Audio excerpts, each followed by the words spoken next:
Dulu setiap malam saya selalu terbangun jam 2 atau 3. Kepala saya penuh pikiran. Tubuh saya lelah tapi mata tidak bisa tertutup lagi. Saya mencoba meminum susu hangat, mendengarkan murotal, bahkan membaca buku, tapi tetap saja tidak berhasil. Saya takut malam datang. Saya takut tidur karena saya tahu saya akan terbangun dan tidak bisa tidur lagi. Assalamualaikum warahmatullahi wabarakatuh. Selamat datang di Hidup Sehat 365, sebuah program yang saya dedikasikan untuk Anda semua, para orang tua di seluruh Indonesia, yang ingin hidup lebih sehat, lebih damai, dan lebih bermakna di usia lanjut. Saya Dr. Muhammad dengan pengalaman lebih dari 3 dekade di bidang kesehatan lansia hadir di sini, bukan hanya sebagai dokter, tetapi sebagai teman pendengar dan penasihat Anda. Hari ini kita akan membahas satu topik yang sangat sering saya dengar dari pasien saya di berbagai kota. Saya bisa tidur, tapi saya selalu terbangun di tengah malam dan tidak bisa tidur kembali. Masalah ini tidak hanya mengganggu fisik, tetapi juga menurunkan semangat hidup, mempengaruhi tekanan darah, kadar gula, bahkan kestabilan emosi harian. Kita sangat bersyukur karena hari ini kita ditemani oleh seseorang yang pernah mengalami hal serupa, namun kini telah kembali mendapatkan tidur yang utuh dan damai. Beliau adalah Bapak Surya Rahmat, usia 62 tahun, tinggal di Yogyakarta. Setelah menjalani program pemulihan tidur selama 3 bulan hari ini, beliau akan berbagi pengalaman dan semangatnya kepada kita semua. Dan saya ingin menekankan solusi yang akan kita bahas hari ini, bukan sekadar teori. Ini adalah kombinasi dari ilmu medis modern dan pemahaman mendalam tentang tubuh dan jiwa manusia di usia lanjut. Mari kita mulai perjalanan ini bersama menuju malam-malam yang tenang dan pagi-pagi yang penuh energi. Banyak orang tua yang merasa terganggu saat mereka terbangun di tengah malam lalu tidak bisa kembali tidur. Tapi seringkali penyebabnya bukan karena penyakit serius, melainkan kebiasaan-kebiasaan kecil yang tidak kita sadari berdampak besar pada ritme tidur. Hari ini saya ingin membagikan 4 kesalahan umum yang sering saya temui dalam konsultasi saya dengan pasien lansia dari berbagai daerah di Indonesia. Kesalahan pertama adalah langsung bangun dari tempat tidur. Saat kita terbangun, tubuh belum tentu benar-benar butuh berdiri atau berjalan. Namun banyak lansia langsung pergi ke kamar mandi atau menyalakan lampu. Padahal tindakan ini memicu sistem saraf simpatik, meningkatkan denyut jantung, dan membuat tubuh berpikir bahwa hari telah dimulai. Jika tidak ada kebutuhan mendesak, tetaplah berbaring dan cobalah untuk rileks. Menurut studi dari Universitas Indonesia tahun 2022, menjaga tubuh tetap dalam posisi horizontal setelah terbangun meningkatkan peluang untuk kembali tidur sebesar 34%. Kesalahan kedua, melihat jam. Baik jam digital maupun analog angka-angka itu bisa memicu kecemasan. Misalnya saat melihat jam 2.30 pagi, pikiran langsung menghitung berapa jam lagi aku bisa tidur. Ini menciptakan tekanan mental yang membuat otak aktif dan sulit kembali rileks. Banyak studi termasuk dari Journal of Clinical Sleep Medicine tahun 2021 menyarankan untuk tidak melihat waktu saat terbangun malam. Kesalahan ketiga, mengambil ponsel. Layar ponsel memancarkan cahaya biru yang menghambat produksi melatonin, hormon tidur alami. Walaupun kita hanya ingin mengecek pesan sebentar, konten negatif atau berita tidak menyenangkan bisa membuat pikiran kita semakin aktif. Sama halnya dengan menyalakan lampu terang, terutama lampu putih atau lampu dari plafon yang bisa merusak siklus tidur malam. Kesalahan keempat, mengeluh dan mengkritik diri sendiri saat terbangun. Banyak orang berpikir bahwa bangun malam adalah tanda tubuh lemah atau tidak normal. Padahal ini bisa jadi respon alami akibat perubahan hormon di usia lanjut. Ketika kita menerima bahwa tubuh kita berubah, kita akan lebih mudah berdamai dengan kondisi dan kembali tidur. Bapak Ibu yang saya hormati, apakah Anda pernah melakukan salah satu dari kebiasaan ini? Tuliskan pengalaman Anda di kolom komentar. Anda juga bisa berbagi solusi pribadi yang mungkin telah berhasil untuk Anda. Jika Anda merasa video ini bermanfaat, silakan tekan tombol like berlangganan kanal ini dan nyalakan notifikasinya. Terima kasih atas waktu Anda. Semoga Allah selalu memberikan kita kesehatan dan ketenangan dalam setiap malam. Amin. Bapak dan Ibu, mari kita bahas penyebab yang lebih dalam. Mengapa banyak orang lanjut usia mudah terbangun di malam hari? Hal ini bukanlah sebuah kesalahan pribadi atau tanda kelemahan, melainkan bagian alami dari proses penuaan tubuh. Pertama, perlu kita pahami bahwa struktur tidur manusia berubah seiring bertambahnya usia. Menurut penelitian dari Stanford Sleep Medicine Center tahun 2020, setelah usia 60 tahun, proporsi tidur dalam atau tidur tahap N3 yang berfungsi untuk pemulihan tubuh dan memori mulai berkurang drastis. Sebaliknya, waktu yang dihabiskan dalam fase tidur ringan meningkat, membuat lansia lebih mudah terbangun oleh suara kecil perubahan suhu atau bahkan dorongan buang air kecil. Kedua, seiring bertambahnya usia tubuh memproduksi lebih sedikit hormon melatonin. Hormon ini adalah zat alami yang membantu mengatur ritme tidur bangun kita. Menurunnya, kadar melatonin menyebabkan kesulitan untuk tetap tertidur dan juga membuat tidur menjadi lebih terfragmentasi. Hal ini telah dibuktikan dalam studi oleh Harvard Medical School tahun 2019 yang menunjukkan bahwa kadar melatonin pada lansia bisa turun hingga 50% dibandingkan saat usia muda. Ketiga, suhu tubuh juga memainkan peran penting. Pada malam hari, suhu tubuh biasanya menurun untuk membantu kita tertidur. Namun, orang tua cenderung memiliki kemampuan yang lebih rendah dalam mempertahankan suhu inti tubuh. Akibatnya, saat suhu tubuh menurun terlalu drastis, otak akan mengirim sinyal bangun sebagai respon perlindungan. Fenomena ini biasa terjadi antara pukul 1 hingga 3 pagi dan menjadi salah satu alasan mengapa banyak lansia terbangun di jam-jam tersebut. Terakhir, faktor psikologis seperti kecemasan, kesepian, dan stres juga berkontribusi besar. Banyak lansia yang tinggal sendiri merasa pikiran mereka aktif di malam hari. Penelitian dari Universitas Gadjah Mada tahun 2022 menemukan bahwa lebih dari 40% lansia yang hidup sendiri mengalami gangguan tidur kronis. Saya juga pernah menangani seorang pasien bernama Ibu Sri dari Surabaya yang mengatakan bahwa setiap malam pikirannya dipenuhi kekhawatiran tentang anak-anaknya yang tinggal jauh. Dengan pendekatan yang tepat, alhamdulillah beliau sekarang dapat tidur kembali tanpa gangguan.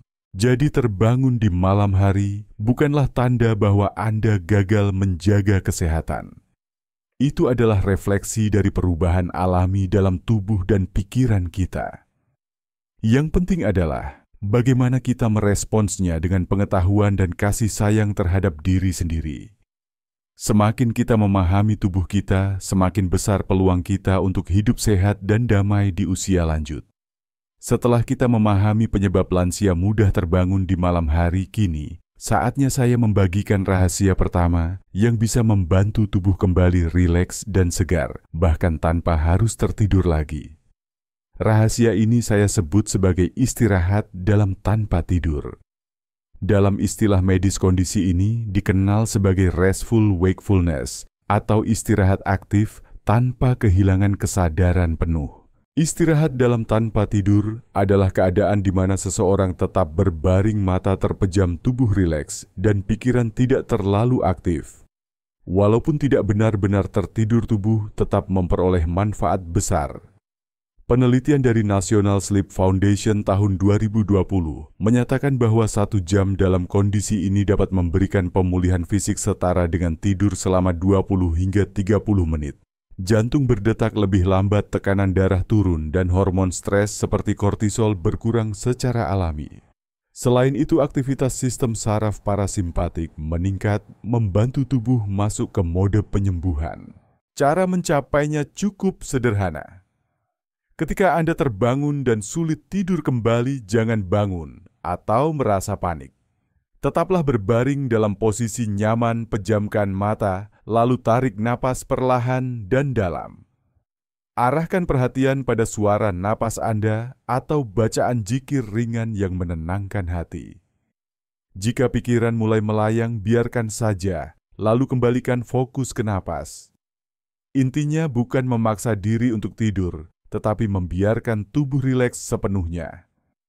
Semakin kita tidak memaksa semakin besar, kemungkinan tubuh akan tertidur kembali secara alami.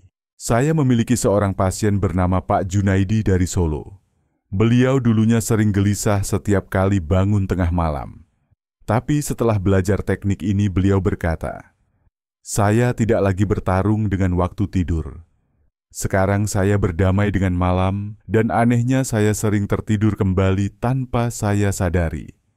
Pengalaman beliau menunjukkan bahwa pendekatan yang penuh penerimaan jauh lebih efektif daripada memaksakan kontrol. Itulah kekuatan dari istirahat dalam tanpa tidur. Ini adalah bentuk penerimaan diri dan kemampuan untuk mendengarkan kebutuhan tubuh kita. Bila dilakukan secara rutin teknik, ini tidak hanya memperbaiki kualitas malam Anda, tapi juga meningkatkan semangat dan kejernihan pikiran di pagi hari. Kita tidak selalu harus tidur untuk beristirahat.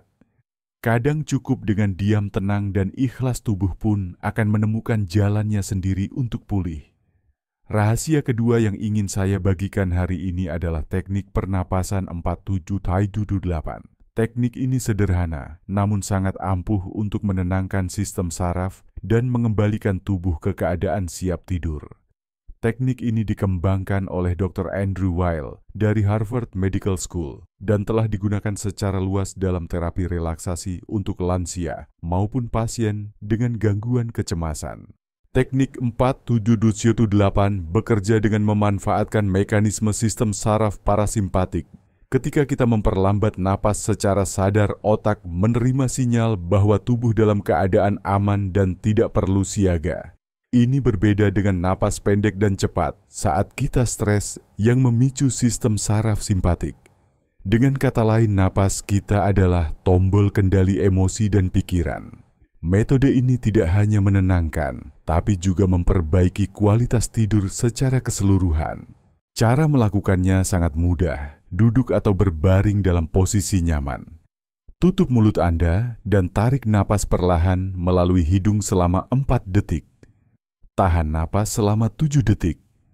Lalu hembuskan perlahan melalui mulut selama 8 detik seolah-olah meniup lilin. Ulangi siklus ini sebanyak 4 kali. Totalnya tidak lebih dari 2 menit, namun manfaatnya sangat besar. Berdasarkan studi yang diterbitkan di Journal of Clinical Psychology tahun 2012, praktik ini dapat menurunkan denyut jantung hingga 15% dalam waktu 2 menit dan mengurangi hormon kortisol secara signifikan. Latihan ini bisa dilakukan kapan saja, sebelum tidur, saat terbangun di malam hari, atau bahkan ketika merasa cemas di siang hari. Dengan konsistensi, otak Anda akan belajar mengasosiasikan teknik ini dengan ketenangan dan rasa aman, membuat tidur menjadi lebih mudah tercapai. Teknik ini juga membantu memperlambat gelombang otak dari beta yang aktif menjadi alfa yang lebih tenang, hingga mencapai theta yang identik dengan kondisi menjelang tidur. Banyak pasien saya merasa bahwa latihan ini seperti zikir dalam napas. Sederhana, tenang, dan membawa mereka ke keadaan lebih damai. Salah satu pasien saya, Bapak Hasan dari Makassar, berkata, "Saya melakukan ini setiap kali terbangun jam 2 pagi. Hanya butuh beberapa menit dan tubuh saya terasa lebih ringan. Saya bisa tertidur kembali tanpa merasa gelisah. Yang terpenting, teknik ini tidak membutuhkan alat obat atau keahlian khusus. Semua orang bisa melakukannya di mana saja, kapan saja." Ini adalah salah satu hadiah dari Allah yang sering kita lupakan: napas. Dengan mengelola napas, kita juga mengelola hidup. Latihan ini adalah bentuk ibadah kecil yang menyehatkan jiwa dan raga, serta memperkuat hubungan kita dengan tubuh sendiri. Rahasia ketiga, dan mungkin yang paling penting, adalah mengubah cara pandang kita terhadap tidur itu sendiri. Banyak orang, terutama di usia lanjut, merasa bahwa bangun tengah malam adalah kegagalan. Mereka berpikir, "Mengapa aku tidak bisa tidur seperti dulu?" atau bahkan merasa marah dan frustrasi pada diri sendiri. Padahal justru tekanan mental seperti inilah yang memperburuk kualitas tidur. Bapak dan Ibu yang saya hormati, tidur bukanlah kompetisi atau ujian yang harus selalu sempurna. Tidur adalah proses alami yang sangat dipengaruhi oleh emosi, hormon, dan kebiasaan kita sehari-hari. Semakin kita mencemaskan tidur, semakin sulit tubuh untuk rileks. Hal ini dikenal sebagai efek ironi, di mana semakin kita berusaha memaksa sesuatu, semakin kecil kemungkinan hal itu terjadi. Ini berlaku juga untuk tidur. Memaksa tidur seringkali membuat kita makin terjaga. Sebuah studi dari University of Oxford tahun 2017 menunjukkan bahwa orang yang bisa menerima gangguan tidur dengan sikap tenang dan penuh kasih terhadap diri sendiri cenderung memiliki tidur yang lebih baik dalam jangka panjang dibanding mereka yang terus merasa cemas setiap kali terbangun. Ini berarti bahwa penerimaan dan belas kasih terhadap diri sendiri adalah bagian dari terapi tidur yang sangat efektif. Saya sering menyarankan pasien untuk mengganti kalimat dalam pikiran mereka. Dari aku harus tidur sekarang menjadi aku beristirahat sekarang dan tidur akan datang saat waktunya tiba. Ini terdengar sederhana, tapi dampaknya sangat besar. Tubuh kita mendengar bahasa pikiran kita. Semakin lembut dan sabar bahasa itu, semakin tubuh merasa aman untuk rileks.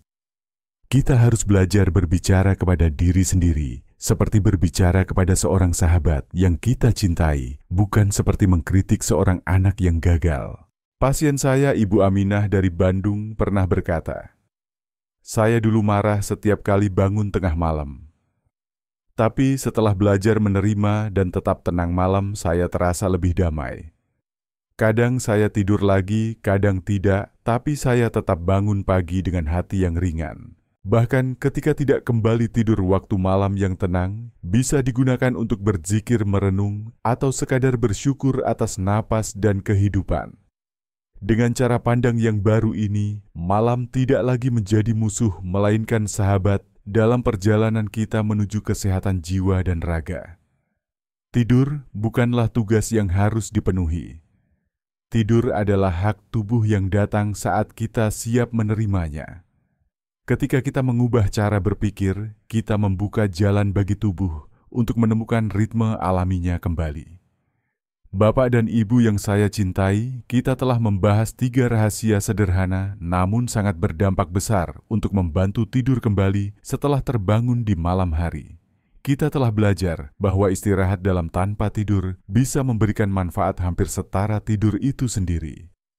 Kita juga mengenal teknik napas 4-7-8 yang menenangkan, serta kekuatan dari mengubah cara berpikir kita tentang tidur.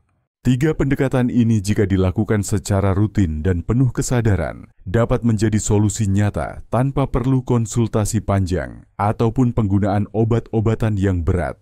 Namun saya juga ingin mengingatkan bahwa jika gangguan tidur berlangsung lebih dari 3 minggu, berturut-turut atau disertai gejala lain seperti nyeri dada, sulit bernapas, atau kelelahan ekstrem di siang hari, segeralah berkonsultasi dengan tenaga medis profesional.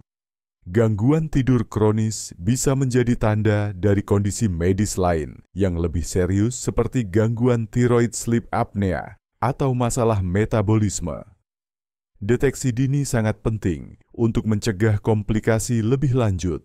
Di penghujung sesi ini, saya ingin mengundang kembali Bapak Surya Rahmat untuk menyampaikan kesan beliau setelah menjalani perubahan selama 3 bulan terakhir.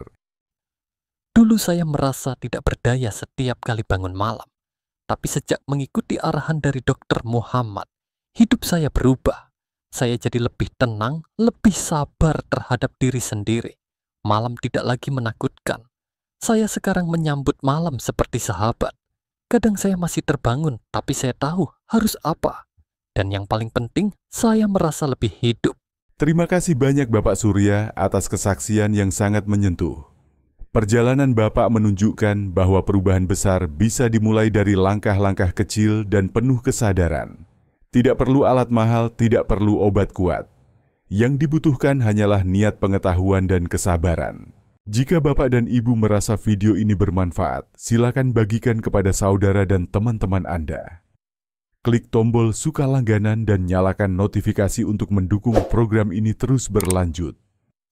Mari kita bangun komunitas sehat dan saling mendukung. Insya Allah, dengan ilmu dan kasih sayang kita semua, bisa menjalani usia senja dengan penuh makna sehat lahir batin. Sampai bertemu di episode selanjutnya dari Hidup Sehat 365. Semoga Allah menjaga tidur hati dan kesehatan kita semua. Amin.